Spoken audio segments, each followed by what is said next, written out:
Chapter 369. Henry and Albert didn't know that Paisel only had half a magic pill, but Sean knew. He knew because he had nearly gotten it from Paisel in the afternoon.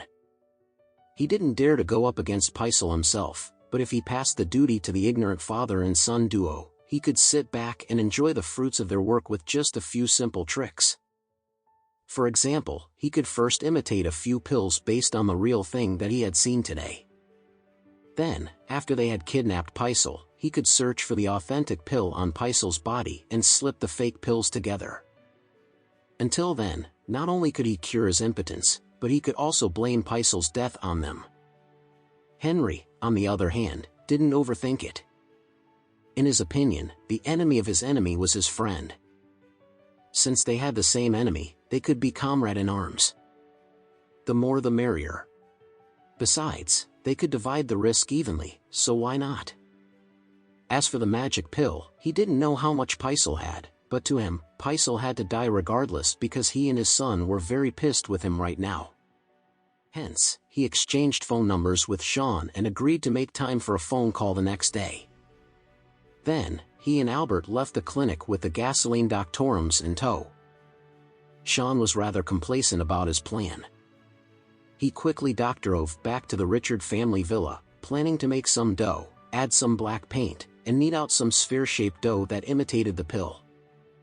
Meanwhile, in another car, Albert asked his father, "Henry, Dad, so what's the plan for tomorrow? Is it still the same as we planned? We lure Alex out and kill him, then, we meet with this guy to kill Paisel Billy together." Henry nodded. "Yes. We kill Alex first, then, we get that magic pill from Paisel and heal your legs." "That's awesome," Albert shrieked excitedly. "If we can get the magic pill, I don't have to be a cripple anymore." Henry smiled. "Son, don't worry. I won't let you limp forever. I'll even trade my legs for you."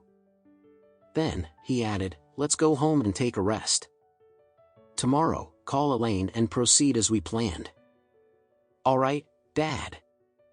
The next morning, Alex bought breakfast at home.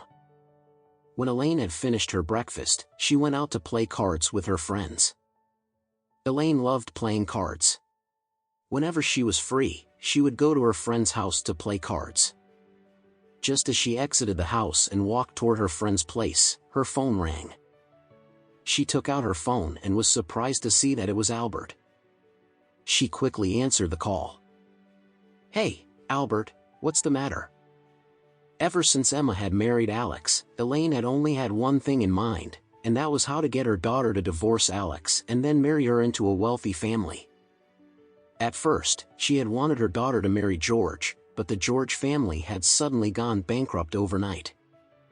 What was even more mysterious was the fact that George and his family had disappeared out of the blue and never appeared in Oris Hill again. Then, she had wanted her daughter to marry Jack White, but he had been slapped 10,000 times by Don Stevens' men while helping her to get her money back from a scam, and he too had disappeared. A few days ago, she wanted her daughter to marry Albert Warner, but after he had been thrown out of the window of her husband's ward, he had disappeared as well. Truth be told, Albert was the best candidate as her daughter's husband at the moment. Although he had brought the crooked Dr. Jansen to treat her husband to no avail, he was a victim of the doctor's scam as well, thus, Elaine had never really blamed him.